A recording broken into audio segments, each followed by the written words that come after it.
So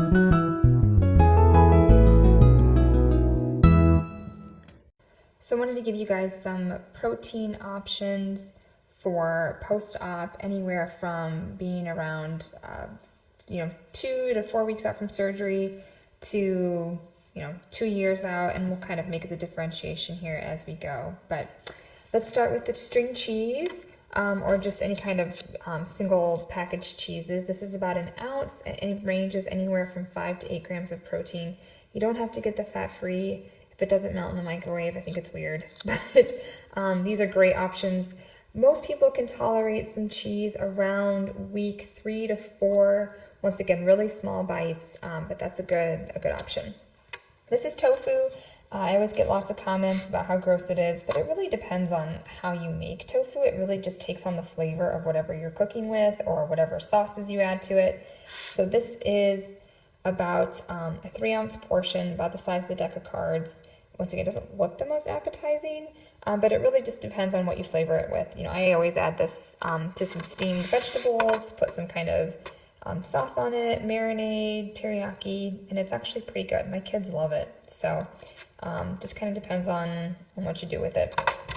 All right, next is some yogurt. This is the Icelandic yogurt. It's a higher protein content. It's got 6 grams for 1 serving, which is 5 ounces. This is one of the yogurts that I used in my recent post on yogurt. So this is a great option. Again, 5 ounces. Most people can do that maybe around 1 to 2 months post-op. It kind of depends. Peanut butter and almond butter. This is my favorite. It's like stupid expensive, but it's so good.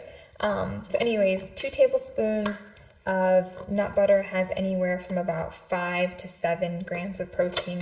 Most of them will be closer to that 7 grams. So if you have a hard time with nut butters because they can be really dry, especially after surgery, add a tablespoon of either one, whichever you like, and melt it in the microwave for anywhere from like 10 to 15 seconds, and add a tablespoon of yogurt to it, and it makes it creamier and it's a lot easier to get down, and it's a good serving of protein, anywhere from 4 to 6 grams in a little bit over a tablespoon, like 2 tablespoons. So it's a nice, easy, quick way to get some protein in when you're sick of those protein powders and drinks and everything else.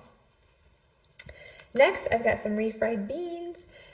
These are black beans, but you can do any kind of refried bean. Do look for a vegetarian or low-fat option. As you can see, this only has 1 gram of fat and 8 grams of protein for 1/2 cup.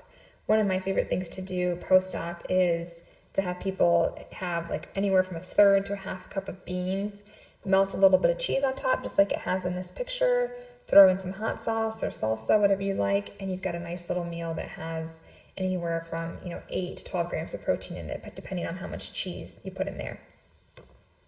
And last, another little thing that I like is kefir. If you've never had this before, it basically tastes like yogurt that's just kind of thinned out a little bit.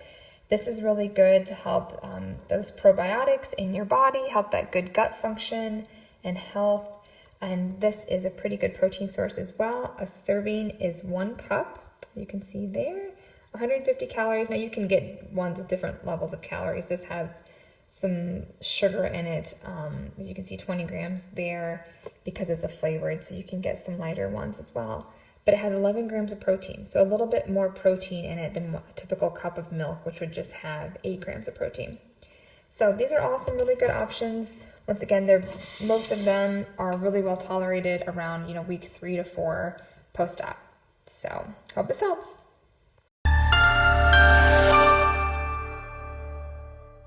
Got questions? We would love to hear from you in the comment section below. Tell us what else you want us to cover. And do not forget to share and like this video.